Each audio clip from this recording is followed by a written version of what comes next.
अस्सलाम वालेकुम व्यूअर्स, आज का हमारा टॉपिक है हाइपोथर्मिया। हाइपोथर्मिया जो है बॉडी के टेम्परेचर को ड्रॉप होने को कहते हैं, लेकिन ये एक एमरजेंसी सिचुएशन है। व्यूअर्स, हमारा जो नॉर्मल बॉडी टेम्परेचर है वो 37 डिग्री सी है, लेकिन 37 और 35 के दरमियान जो है आप इसको नॉर्मली कहते हो। भी ऐसा हो कि 35 से नीचे आपका बॉडी टेम्परेचर ड्रॉप हो जाए तो फिर इसको आप कहोगे कि हाइपोथर्मिया इनको हो चुका है।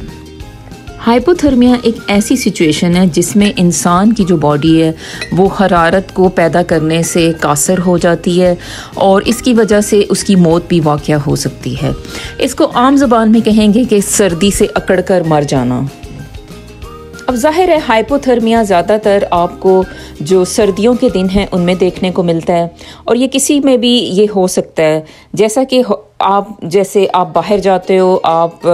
किसी जो है वो एडवेंचर पे हो या हॉलीडेज़ पे हो, और आप सही तरह से अपने आप को कवर करके नहीं बाहर निकले तो भी ऐसे चांस है कि आप हाइपोथर्मिक हो सकते हो। इसके अलावा जैसे फॉर एग्ज़ाम्पल आप ट्रैवल कर रहे थे और किसी जगह आपकी गाड़ी ख़राब हो गई और टेम्परेचर जो था वो रात का वक्त था, टेम्परेचर ड्रॉप हुआ, उसकी वजह से भी जो है आप हाइपोथर्मिया का शिकार हो सकते हो। और इन सब बातों के अलावा क्या हो कि अगर हमारी जो है इलेक्ट्रिसिटी जो कि हमारे घरों को गर्म रख रही है, या जो है हमारी जो हीटिंग है, जो गैस की हीटिंग है, वो किसी दिन ऑफ हो जाए तो उसकी वजह से भी आप जो है हाइपोथर्मिया का शिकार हो सकते हो। बहुत कॉमन कंडीशन है और ये काफ़ी ख़तरनाक भी हो सकती है।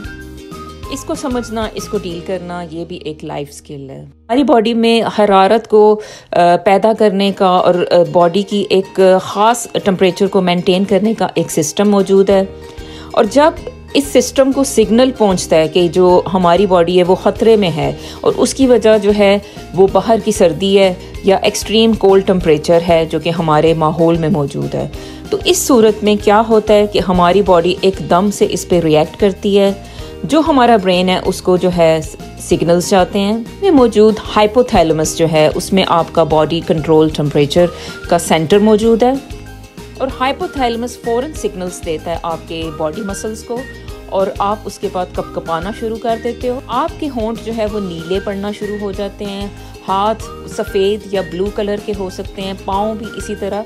ब्लू कलर के या सफ़ेद कलर के हो सकते हैं। उसकी वजह ये होती है कि आपका जो बॉडी का टेम्परेचर है वो मेंटेन करने के लिए आपकी बॉडी जो सारा जो ब्लड है वो सेंटर की तरफ शिफ्ट करना शुरू कर देती है। यानी इस वक्त ज़रूरत होती है आपके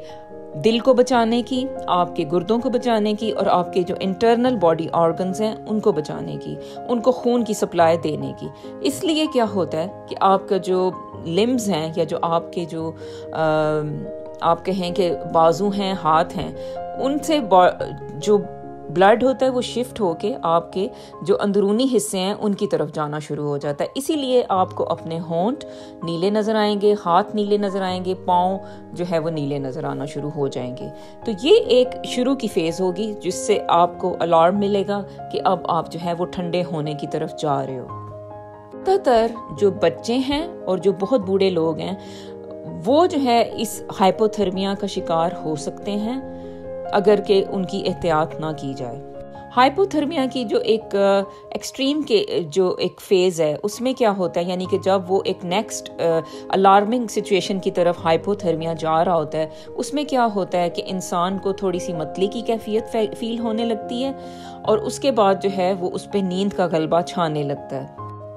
नींद के गलबे के बाद उसमें कुछ कन्फ्यूजन भी उसमें पाई जा सकती है। हो सकता है कि उसको कोई हेलुसिनेशंस होने लगें, या जैसे कि आपको मैंने पहले भी किसी न किसी वीडियो में बताया कि हेलुसिनेशंस का ये मतलब होता है कि जैसे उसको कुछ शक्लें नज़र आने लगें, तो ये भी एक कन्फ्यूजन की स्टेट होगी, और ये इस चीज़ का जो है अलार्म है कि ये बंदा जो है अब ये एमरजेंसी की कैफियत में है। इसी तरह जैसे आपके कोई बूढ़े वालिदैन हैं या आपके जो है कोई बूढ़े नेबर हैं, तो उनमें भी आपको ध्यान रखने की ज़रूरत है कि कहीं वो बहुत ज़्यादा सर्दी की वजह से या उनके जो घर का टेम्परेचर ٹمپریچر ہے وہ اتنا زیادہ کم نہ ہو جائے کہ اس کی وجہ سے وہ ہائپوتھرمیا کا شکار ہو جائیں. تو یہ بہت موسٹ کامن ایک چیز ہے. اگر آپ کسی بھی ایسی سچویشن میں پھنس چکے ہو جہاں پہ آپ کو خطرہ ہے کہ آپ ہائپوتھرمیا کا شکار ہو سکتے ہو اور اس کی وجہ سے خدا نخواستہ آپ کو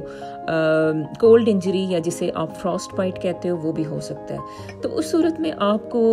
یہ والا اسکل سیکھنے کی ضرورت ہے. اس میں کچھ بھی نہیں کرنا, آپ کو بس اپنے جو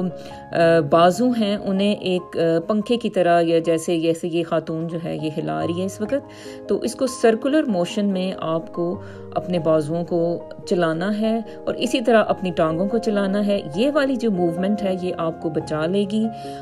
کسی بھی خطرناک سچویشن سے, فراسٹ بائٹ سے اور ہائپوتھرمیا ہونے سے.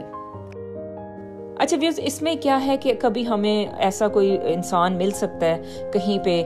پڑا ہوا جو کہ ہائپوتھرمیا کا شکار ہو جائے, خاص طور پہ جب آپ یہ سرد ملکوں میں رہتے ہو, اور وہ ہو سکتا ہے کہ سڑک پہ کوئی شخص آپ کو ملے جو گرا ہوا ہو اور وہ اس کو آپ کو دیکھ کے لگے کہ وہ بالکل اکڑ چکا ہے, اس کے اندر پلس نہیں ہے,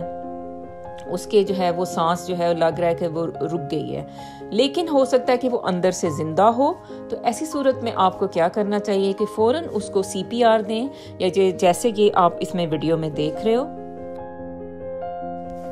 فوراً سے پہلے آپ اس شخص کو ہلا کے دیکھیں, آپ کو لگ رہا ہے کہ بالکل یہ اس میں زندگی کی لہر موجود نہیں ہے, لیکن پھر بھی بعض اوقات ہائپوتھرمیا کی وجہ سے لوگ ڈیڈ لگ رہے ہوتے ہیں لیکن اصل میں وہ زندہ ہوتے ہیں, اور آپ اگر ان کو صحیح طرح سے ان کو ٹریٹ کرو تو اس کے بعد جو ہے ان میں زندگی کی حرارت واپس آ جاتی ہے. ایسی صورت میں آپ کو کیا کرنا ہے کہ ظاہر ہے آپ ایمبولینس تو کال کرو گے, لیکن اس شخص کو آپ ہلا جلا کے دیکھیں, اور اس کے بعد جو ہے وہ 30 آپ نے چیسٹ کمپریشنز دینی ہوتی ہیں, یا 30 دفعہ یا 30 دفعہ آپ نے اس کا جو چیسٹ ہوتا ہے جیسے کہ اس ویڈیو میں آپ دیکھ رہے ہو اس کو دبانا ہوتا ہے, اور اس کے بعد پھر 2 سانسیں آپ اس کو دیتے ہو, ماؤتھ ٹو ماؤتھ دیتے ہو, اور اس طرح سے یہ ہوتا ہے کہ ہم اس طرح سے اس کو ایک زندگی جو ہے دینے کی کوشش کر رہے ہیں, اس کا جو ہارٹ جو رک چکا ہے اس کو چلانے کی کوشش کر رہے ہیں. یہ ایک لائف سیونگ پروسیجر ہے, اس کو اگر آپ سیکھ لو تو اس کی وجہ سے آپ کافی جانیں جو ہیں آپ بچا سکتے ہو اپنے ارد گرد. اچھا جی, اب ہائپوتھرمیا جو ہے اس کا پیشنٹ جب ہاسپٹل میں جاتا ہے تو اسے کیا کیا جاتا ہے؟ اس کو سب سے پہلے ظاہر ہے کہ اس کے ڈیپینڈ کرتا ہے کہ وہ اگر بے ہوش ہے تو پھر تو ظاہر ہے آپ اس کو وارم, جو آپ کے جو IV لائنز ہیں اس کا بھی تھوڑا سا وارم کر کے اس کو دیا جاتا ہے. ظاہر ہے اس کو ٹھنڈی یا باڈی نارمل ٹمپریچر والی IV لائن نہیں دی جاتی. اس کے علاوہ اس کی ECG کی جاتی ہے. ECG میں آپ کو J ویوز نظر آتی ہیں جیسا کہ ادھر آپ کو نظر آ رہی ہیں, اور اس کے علاوہ اس پرسن کو یورپین کنٹریز میں یا جیسے امریکہ ہو یا اس طرح کے کنٹریز میں یہ والا جو ایک کمبل کہہ لیں, بلینکٹ کہہ لیں, اسے ویسے بیئر ہگ کہتے ہیں, تو یہ والا جو ہے فوراً سے اس کو جو ہے نرس جو ہوتی ہے وہ اس کو اس میں ڈال دیتی ہے. تو یہ جو ہے کمبل گرم ہوتا ہے. اس کے بعد کیا ہوتا ہے کہ بھئی وہ بندہ جو ہے اس کا باڈی ٹمپریچر جو ہے وہ واپس آ جاتا ہے. ایسا شخص جیسے آپ کو ملا, ظاہر ہے کہ آپ اس کو وارم کریں, گرم سوپس دیں, چائے دیں اور گرم لکوڈز دیں, اور اس کو ظاہر ہے کسی ایسی جگہ پہ شفٹ کریں جو کہ گرم ہو. اور ویئرز ایسے حالات کے لیے بھی ہمیں تیار ہونا چاہیے کہ جیسے ہمارے گھروں میں بجلی نہ ہو, گیس نہ ہو, تو پھر ہم نے اپنے آپ کو کیسے وارم رکھنا ہے. تو اس کی بھی ہمیں جو ہے اس پہ ذرا دھیان دینے کی ضرورت ہے. اور بچے جو ہیں خاص طور پہ ان کو دھیان رکھنا چاہیے, اور بوڑھے, کیونکہ ان کو اتنی اسیسمنٹ نہیں ہوتی کہ بھی وہ جو ہے وہ سردی کی طرف جا رہے ہیں. تو ان کی جو ہے آپ سوچیں کہ جو ٹمپریچر کا جو جنریٹنگ میکانزم ہے ابھی وہ جیسے آپ کہیں کہ سلو ہے, تو اور ان میں اتنی فیٹس بھی نہیں ہیں, تو اس وجہ سے جو ہے آپ کو بوڑھوں اور بچوں کا بہت زیادہ دھیان دینے کی ضرورت ہے. تو ویئرز, thanks for watching this video. اللہ حافظ.